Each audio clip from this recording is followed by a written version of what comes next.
다윗은 적이 많았습니다. 아주 적이 많았어요. 그래서 시편 7편 1절과 2절에 이렇게 시작하죠. 여호와 내 하나님이여, 내가 주께 피하오니 나를 쫓아오는 모든 자들에게서 나를 구원하여 내소서. 건져낼 자가 없으면 그들이 사자같이 나를 찢고 뜯을까 하나이다. 이렇게 적이 많았어요. 그런데 다윗의 시에서 일관되게 나오는 다윗의 고백은 오직 하나님만이 저를 이 대적들의 손에서 구원해 주실 수 있다라고 하는 고백입니다. 또한 다윗은 자신의 무력함과 약함을 늘 하나님께 고백합니다. 하나님께서 저를 구원해 주시지 않으면, 하나님께서 저를 지켜주시지 않으면, 하나님께서 나의 목숨을 노리는 저 대적들로부터 나를 보호해 주시지 않으면 저는 살아갈 수 없습니다. 제발 도와주세요. 이렇게 다윗은 그의 시편에서 늘 이렇게 고백하는 것입니다. 그리고 이 고백은 저와 교우님들의 고백이 되어야만 할 것입니다. 하나님, 그 하나님께서 우리의 인생길을 이끌어 주시지 않으시면, 우리를 우리의 인생길에서 지켜주시고 보호해 주시지 않으시면 우리는 한시도 살 수가 없습니다. 도와주십시오, 나의 아버지, 나의 하나님. 이렇게 다윗처럼 고백을 해야 하는 것입니다. 정신분석학 중에서 방어기제라고 하는 것이 있습니다. 영어로는 defense mechanism이라고 하는데요. 이 방어기제 가운데 많은 종류들이 있는데 그 중에 하나가 regression이라고 하는 것이 있습니다. 이 방어기제는 인간이 자신이 받아들일 수 없는 충동 같은 것이 있을 때에 인간의 이고 혹은 에고, 즉 자아가 어린 시절의 행동으로 돌아가는 현상을 이야기합니다. 예를 들면 어른들이 어린 시절에 손톱을 이렇게 깨물듯이 어떤 근심이나 걱정이 있을 때에 자신도 모르게 자신의 손톱을 이렇게 물어뜯는 혹은 깨무는 현상입니다. 혹은 어른들이 어린 시절에 자신들이 원하는 것이 이루어지지 않을 때에 부모님께 어리광을 부르듯이 그렇게 자신이 원하는 것이 이루어지지 않을 때에 몰라 이렇게 여자분들 말씀하시죠? 그렇게 하면서 어린아이처럼 행동하며 엄지손가락을 이렇게 빠는 현상도 나타납니다. 사람들이 이 방어기제 중에 하나인 이 리그레션을 목격할 때 보통 속으로 이렇게 생각합니다. 허허, 철수 혹은 영희는 철이 들어야겠어. 하지만 방어기제는 말 그대로 자신이 살기 위해 그리고 자신을 보호하기 위해 나타나는 현상입니다. 적당한 방어기제의 활동이 인간의 내면 속에 일어나지 않으면 정신줄을 놓게 되고 심하면 심각한 정신질환에 시달리게 될 수도 있습니다. 사랑하는 교우 여러분, 신앙이 좋다는 것은 우리가 이 방어기제 중에 하나인 리그레션을, 즉 어린아이로 돌아가는, 퇴행하는 이 리그레션을 하나님께 보여드리는 것입니다. 우리가 다른 사람들 앞에서는 안 그런 척, 대담한 척, 용감한 척 할 수 있습니다. 그러나 우리는 하나님 앞에선 철저히 갓난아이가 되어 모든 것을 필터링하지 않고 있는 그대로의 우리의 생각, 감정, 정서, 마음의 상태들을 표현해야 하는데 이것을 기도라고 하는 겁니다. 다윗처럼 우리 역시 하나님의 도우심이 없으면 우리는 한시도 살 수 없어요. 우리의 삶 속에 하나님이 우리의 주인이 되셔서 우리를 지켜주시고 보호해달라는 이 호소의 간구가 우리의 기도 가운데 늘 고백되길 간절히 기도합니다. 하나님 앞에서 갓난아이가 될 때에 그 상태를 믿음이 좋은 상태로 성경은 말하고 있는 것입니다. 여러분, 해바라기 그 꽃 아시죠? 해바라기는 해를 바라보는 꽃으로 많은 사람들이 생각합니다. 그러나 사실 해바라기뿐만 아니라 모든 식물들은 어린 시기에 해를 향해 있다고 합니다. 즉 광합성을 통하여 적당한 영양분을 저장해야 하기 때문에 나타나는 현상입니다. 해바라기는 사실 어린 시기에는 햇빛을 따라 그 방향으로 움직이지만 꽃이 피고 줄기가 굵어지면 더 이상 해를 향하여 움직이지 않는다고 합니다. 저는 많은 신자들이 이 해바라기처럼 신앙생활을 하고 있는 것을 목격을 합니다. 처음 예수님을 만나 성령 충만해지고 더욱 하나님과 교제하고 싶어 틈나면 기도하려 하고 더욱 하나님을 알고 싶어 틈이 나면 말씀을 읽고 듣던 그 첫사랑의 상태는 마치 해바라기가 꽃이 피기 전에 줄기가 굵어지기 전에 해를 향하는 것처럼 그렇게 신자가 하나님을 향하게 되는 거죠. 그런데 시간이 흘러 해바라기가 꽃을 피고 줄기가 굵어져 더 이상 해를 향하지 않는 것처럼 그렇게 신자들이 스스로를 생각할 때 신앙의 꽃을 피웠다고 생각을 하고 자신의 신앙의 줄기가 굵어졌다고 생각할 때에 더 이상 기도하지 않고 말씀을 사모하지 않는 모습을 보게 됩니다. 이미 설교를 수천 편, 수만 편의 설교를 들어서 성경을 다 안다고 생각하는 것이죠. 그리고 자신도 모르게 그만 목이 굳어지는 것입니다. 그리고는 영적으로 식물인간이 되는 겁니다. 더 심하면 죽는 겁니다. 물질 세계 속에는 장성하여 부모님을 더 이상 의존하지 않고 돌보아드리는 것이 정상이고 우리가 마땅히 해야 하는 일입니다. 하지만 영의 세계에는 장성함의 의미가 조금 다릅니다. 영적으로 성장하였다는 것은, 영적으로 성숙하였다는 것은 늘 어린아이처럼 하나님 앞에 모든 것을 내어놓는 것입니다. 물질 세계에서는 그 방어 기제 중에 하나인 리그레션이라고 하는 것이 있지만 엄밀히 말하면 영의 세계에서는 리그레션이 없습니다. 왜냐하면 진정한 신자는 늘 갓난아이가 엄마를 무조건적으로 신뢰하고 의지하고 기대듯이 그렇게 하나님만을 신뢰하고 의지하고 신앙해야 하기 때문입니다. 하나님 앞에서 뽐내는 사람들, 하나님 앞에서 자랑하는 사람들, 하나님 앞에서 자신을 드러내려는 사람들, 하나님을 의지 않는 사람들, 그래서 그 마음에 하나님의 말씀이 없는 사람들, 하나님과 기도로 소통하지 않는 사람들, 심지어 하나님처럼 높아지고 싶어하는 사람들, 이러한 사람들은 성경이 일관되게 목이 곧은 사람이라고 단언합니다. 개역 한글 성경 출애굽기 32장 9절을 보면, 그리고 10절을 보면 이렇게 써 있습니다. 여호와께서 모세에게 이르시되 내가 이 백성을 보니 목이 곧은 백성이로다. 그런즉 나대로 하게 하라. 내가 그들에게 진노하여 그들을 진멸하고 너로 큰 나라가 되게 하리라. 출애굽기 33장 3절부터 5절입니다. 너희는 젖과 꿀이 흐르는 땅에 이르게 하려니와 나는 너희와 함께 올라가지 아니하리니 너희는 목이 곧은 백성인즉 내가 중노로 너희를 진멸할까 염려함이라 하시니 백성이 이 황송한 말씀을 듣고 슬퍼하여 한 사람도 그 몸을 단장하지 아니하니 여호와께서 모세에게 이르시기를 이스라엘 자손에게 이르라. 너희는 목이 곧은 백성인즉 내가 순식간이라도 너희 중에 행하여 너희를 진멸하리니 너희는 단장품을 제하라. 그리하면 내가 너희에게 어떻게 할 일을 알겠노라 하셨음이니라. 출애굽기 34장 8절에서 9절입니다.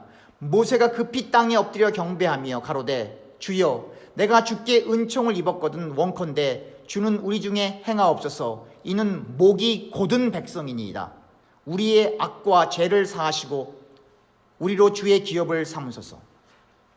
신명기 9장 6절입니다. 그러므로 내가 알 것은 내 하나님 여호와께서 내게 이 아름다운 땅을 기업으로 주신 것이 내 의로움을 인함이 아니니라. 너는 목이 곧은 백성이니라. 신명기 9장 13절에서 14절입니다. 여호와께서 또 일러 가라사대 내가 이 백성을 보았노라. 보라, 이는 목이 곧은 백성이니라. 나를 막지 말라. 내가 그들을 멸하여 그 이름을 천하에서 도말하고 너로 그들보다 강대한 나라가 되게 하리라 하시기로. 신명기 31장 24절에서부터 27절입니다. 모세가 이 율법의 말씀을 다 책에 써서 마친 후에 여호와의 언약궤를 매는 레위 사람이 명하여 가로되 이 율법책을 가져다가 너희 하나님 여호와의 언약궤 곁에 두어 너희에게 증거가 되게 하라. 내가 너희의 패역함과 목이 곧은 것을 아나니 오늘날 내가 생존하여 너희와 함께 하여도 너희가 여호와를 거역하였거든 하물며 내가 죽은 후의 일이랴. 잠언 29장 1절입니다. 자주 책망을 받으면서도 목이 곧은 사람은 갑자기 패망을 당하고 피하지 못하리라. 사도행전 7장 51절에서부터 53절입니다. 목이 곧고 마음과 귀에 할례를 받지 못한 사람아, 너희가 항상 성령을 거스려 너희 조상과 같이 너희도 하는도다. 너희 조상들은 선지자 중에 누구를 핍박하지 아니하였느냐? 의인이 오시리라 예고한 자들을 저희가 죽였고 이제 너희는 그 의인을 잡아준 자요 살인한 자가 되나니 너희가 천사의 전한 율법을 받고도 지키지 아니하였노라 하니라. 그렇습니다.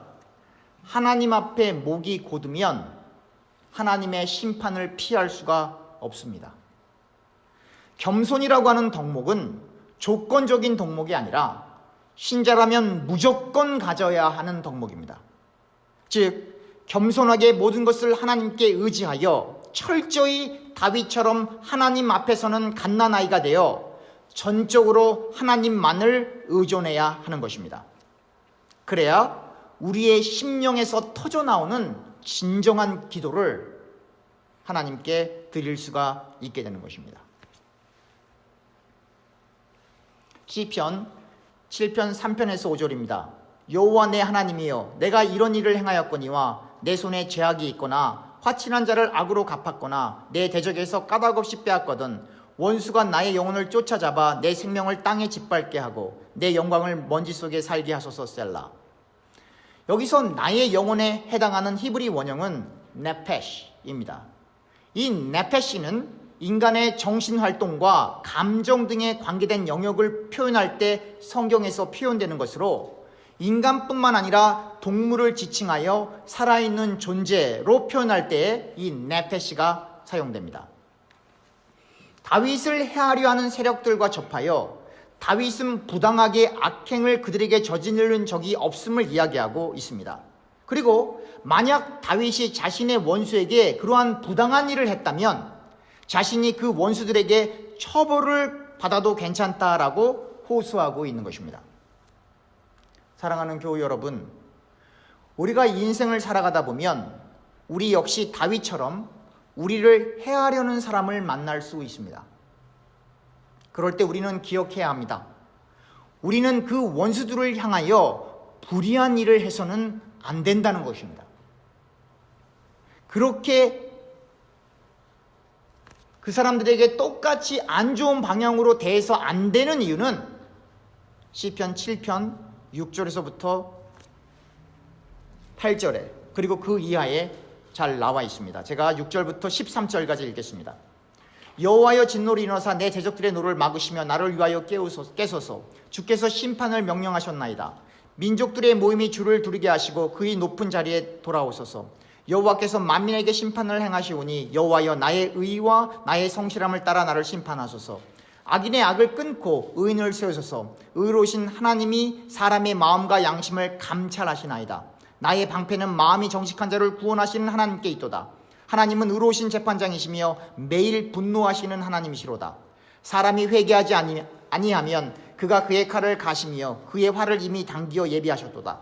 죽일 도구를 또한 예비하시며 그가 만든 화살은 불화살들이로다.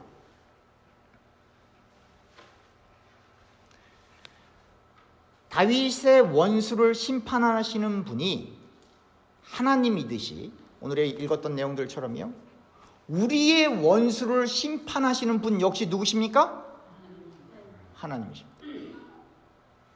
우리는 다른 사람들을 판단하고 심판할 권리가 없습니다. 오직 심판은 하나님이 하십니다. 그러므로 우리는 매스컴을 통하여 전해지는 좋지 않은 사건들을 통해 혹은 확실하지 않은 소문들을 듣고 우리가 마치 하나님처럼 다른 사람들을 판단하고 심판해서는 안 될 것입니다. 여러분들 잘 아시죠? 마태복음 7장 1절에서부터 5절에 나와 있는 내용이죠. 비판을 받지 아니하려거든 비판하지 말라. 너희가 비판하는 그 비판으로 너희가 비판을 받을 것이요 너희가 헤아리는 그 헤아림으로 너희가 헤아림을 받을 것이니라. 어찌하여 형제의 눈 속에 있는 티는 보고 내 눈 속에 있는 들보는 깨닫지 못하느냐. 보라, 내 눈 속에 들보가 있는데 어찌하여 형제에게 말하기를 나로 내 눈 속에 있는 티를 빼게 하라 하겠느냐.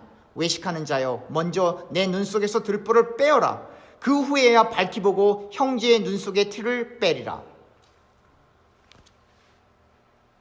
우리는 우리의 들보를 먼저 볼 수 있어야 합니다. 다른 사람들을 비판하기 전, 혹 우리의 원수들을 비판하기 전, 우리는 예수 그리스도의 말씀을 통하여 우리의 내면을 살펴보아야만 합니다.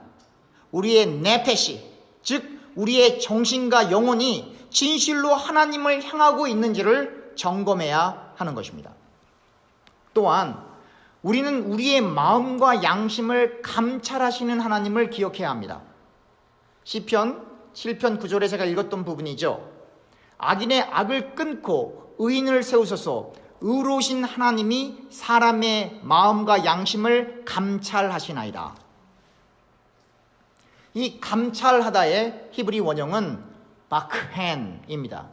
그 의미는 영어로 test, examine 혹은 scrutinize입니다. 즉 하나님께서는 사람의 마음과 양심을 정밀하게 조사하신다는 이야기입니다. 그 마음이 진실로 하나님을 향해 있는지 아니면 하나님을 위한다고 하면서 자기 자신을 위한 것인지 면밀히 살펴보신다는 이야기입니다. 갈라디아서 6장 7절에 보면 스스로 속이지 말라. 하나님은 업신여김을 받지 아니하시나니 사람이 무엇으로 심든지 그대로 거두리라.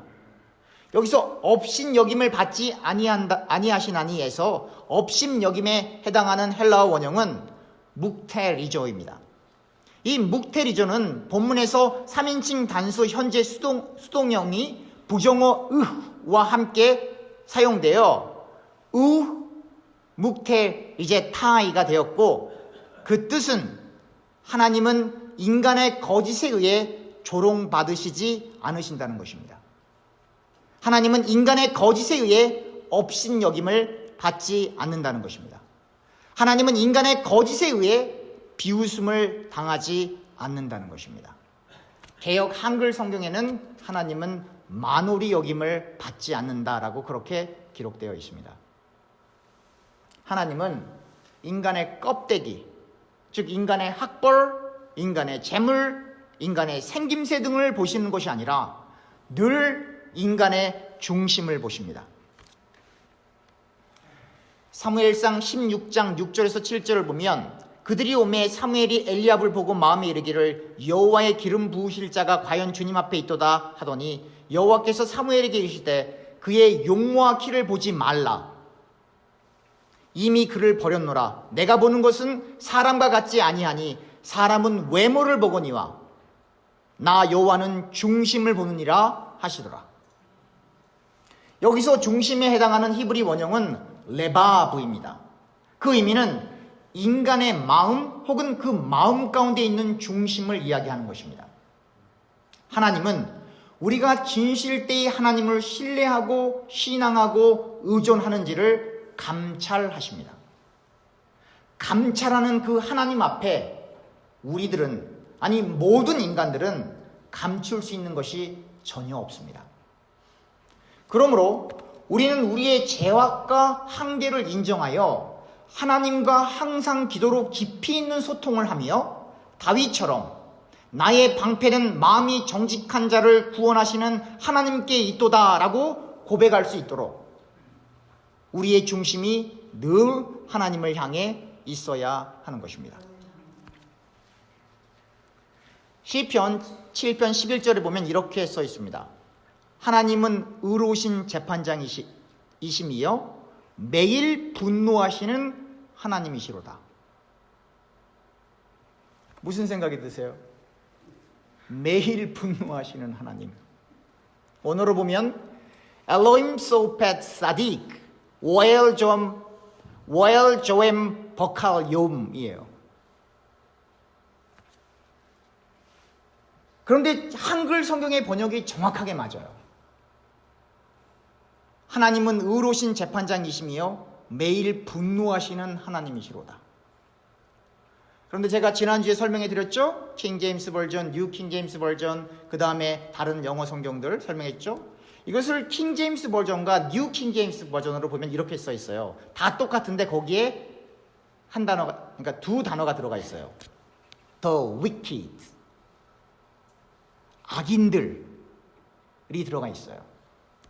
즉 하나님께서는 매일 분노하시기는 하시는데 모두에게 분노하시는 것이 아니라 악인들에게만 매일 분노하시는 거예요.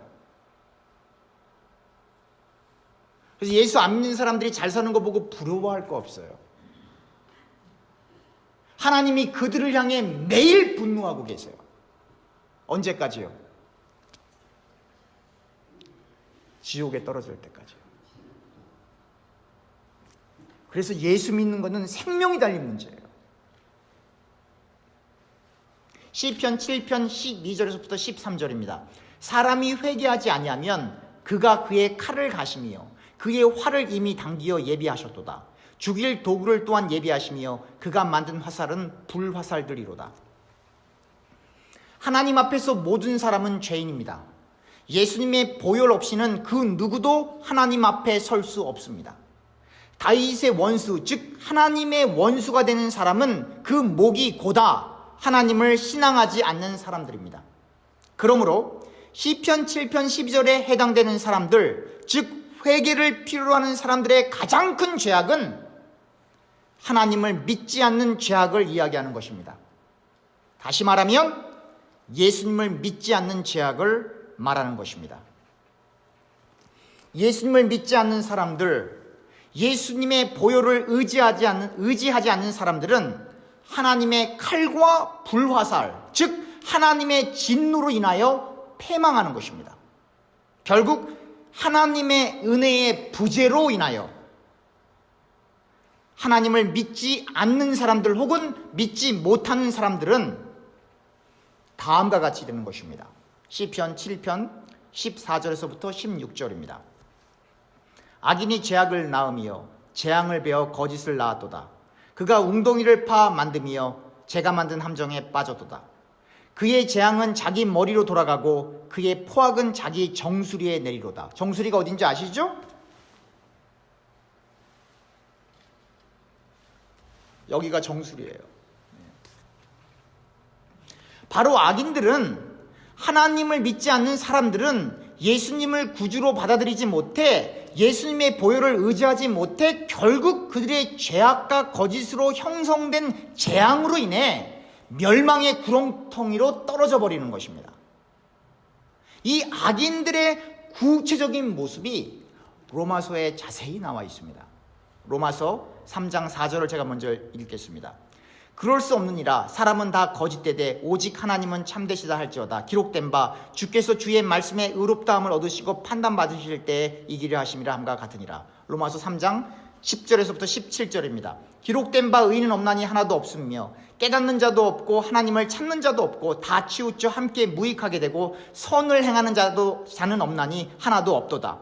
그들의 목구멍은 열린 무덤이요 그의 혀로는 속임을 일삼으며 그의 입술에는 독사의 독이 있고 그의 입에는 저주와 악독이 가득하고 그 발은 피 흘리는 데 빠른지라.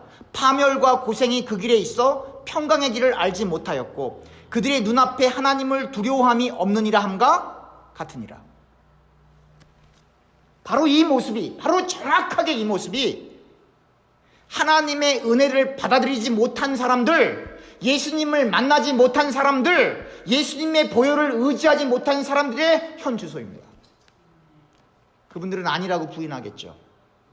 그러나 그들이 사는 그 삶 속에 들어가서 한번 보세요. 그래서 우리는 늘 하나님의 은혜를 사모하여 늘 기도와 말씀을 읽고 듣는 일을 게을리해서는 안 되는 것입니다. 다윗은 하나님의 의를 감사하며 하나님을 찬양합니다. 오늘 결론이죠. 시편 7편 17절입니다. 내가 여호와께 그의 의를 따라 감사하며 지존하신 여호와의 이름을 찬양하리로다. 사랑하는 교우님들, 우리가 구원을 받을 수 있는 이유는 우리의 의 때문이 아니라 하나님의 의 때문입니다. 그것이 다윗의 고백이에요. 우리의 공로, 행위, 선행으로가 아니라 오직 예수님의 보혈로 확증된 하나님의 의, 바로 그 하나님의 의 때문에 우리가 하나님의 자녀가 되는 것입니다. 그 하나님을 온 마음 다해 철저히 신뢰하고 신앙하여 우리가 다윗처럼 신령과 진정으로 예배하며 찬양할 수 있기를, 그리고 하나님을 절대적으로 의존하고 하나님을 감정적으로 사랑하고 하나님을 우리의 의지를 다해 사랑하고 하나님을 우리의 지성을 다해 더욱더 알아가고 우리의 전 지정의를 다하여 하나님을 절대 의존할 수 있기를, 갓난아이처럼 하나님만을 사모할 수 있도록, 그렇게 하나님을 향할 수 있도록, 배고파도 배불러도 불편해도 화가 나도 힘들어도 어려워도 무조건 일만 생기면 엄마에게 그렇게 부르짖는 그 갓난아이처럼 저와 여러분들이 늘 하나님을 부르짖을 수 있기를 간절히 축원합니다.